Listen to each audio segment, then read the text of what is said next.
আসসালামু আলাইকুম গাইজ, আজ আমি আপনাদের দেখাবো ফার্মের মুরগির গিলে কলিজা, চামড়া এবং ঠ্যাং কীভাবে রান্না করতে হয়।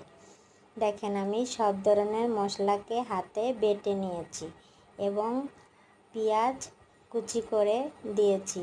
দেওয়ার পর ভালো করে মশলাটাকে কষিয়ে নিচ্ছি, লবণ, হলুদ, তেল এগুলো অ্যাড করে। এবার দেখেন, আমি ফার্মের মুরগির চামড়া, গিলে, কলিজা এবং আমার ছেলে অনেক আলু পছন্দ করে, তাই সামান্য কিছু আলু অ্যাড করেছি।